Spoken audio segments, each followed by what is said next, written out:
que o governo que aí está fez aquilo que não devia, buscou empréstimos escusos junto a entidades que são filiadas ao governo, ou seja, o BNDES, a Caixa Econômica Federal. Houve crime, sim. Não há golpe nenhum em andamento, como insistem os petistas e a sua base em dizer. Se há golpe no Brasil, senhor presidente, esse golpe vem sendo aplicado há 13 anos. 13 anos de desestabilização da sociedade brasileira. E o que eu falo aqui não é nada constrangedor, mas é muito triste falar que o nosso país foi dividido.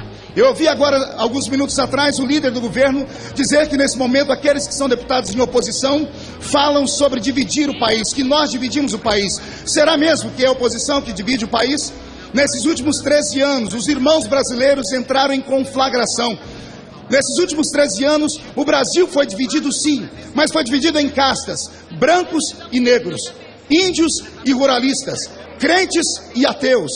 Nesses últimos 13 anos, o Brasil foi dividido entre ricos e pobres, nós contra eles, e é o que nós estamos vendo agora. Cada vez que um petista, alguém que é oposição ao impeachment, vem ao microfone da casa e grita golpe, e repete golpe, e mais uma vez fala em golpe, isso não atinge mais os ouvidos desse parlamento. Atinge os ouvidos da população brasileira. E a população brasileira que está lá na ponta, aquele que é inculto e é incauto, e ouve as mentiras deflagradas por eles, acabam ficando consternados.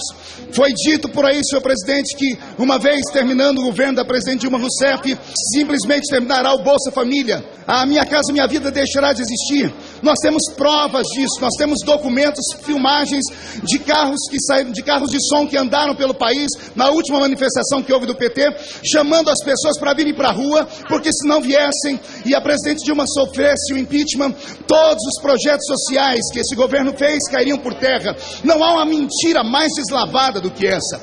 Eu conheci as mentiras do grande Partido dos Trabalhadores logo que cheguei nesta casa. Quando entrei nessa casa em 2011, o meu partido era da base do governo. 2 meses depois, no primeiro embate que tive com petistas, eu me assustei e descobri que eles são capazes de fazer qualquer coisa para se manterem no poder. Fazem qualquer coisa, como disse a presidente Dilma Rousseff em um discurso.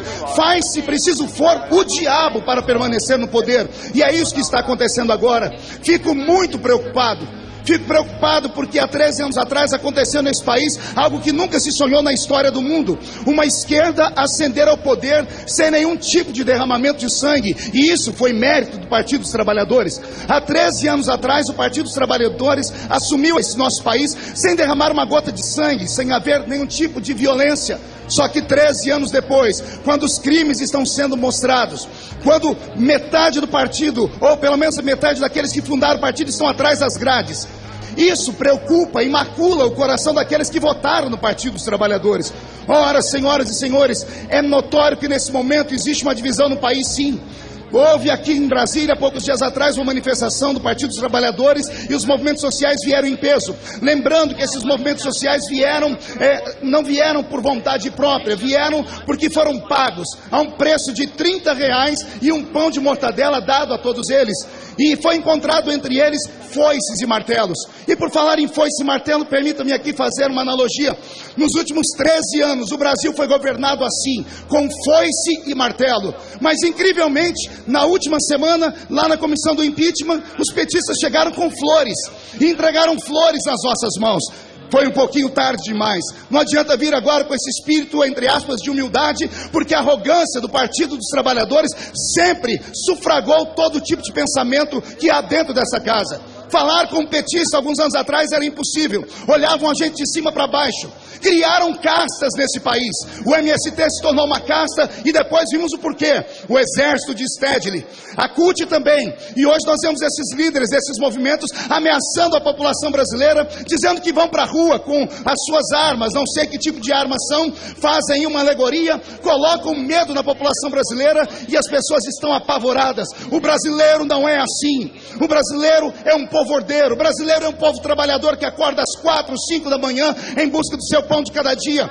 Está muito chato ser brasileiro. O politicamente correto ensinado por esse partido através do MEC e outras coisas mais, criaram no nosso país um sistema de caos, um sistema de coisas. Não se pode falar mais nada, não se pode pensar mais nada, não se pode expor o seu pensamento, que você é processado por isso, é processado por aquilo e por aquilo outro. Senhor presidente, senhoras e senhores deputados, está chegando o fim dessa organização que está triturando o coração do brasileiro. Não é preciso acontecer apenas o impeachment por todos os crimes revelados. É preciso acontecer, como eu disse, não apenas o impeachment, mas a falência desse partido. É preciso pedir a extinção do PT nesse país. Basta olhar as figuras que estão entre eles. E não bastasse isso, os jornais hoje mostram qual é a atitude da presidente Dilma Rousseff no desespero de ser impeachmentada. É claro que na comissão do impeachment ela não tem voz, porque lá nós temos vez.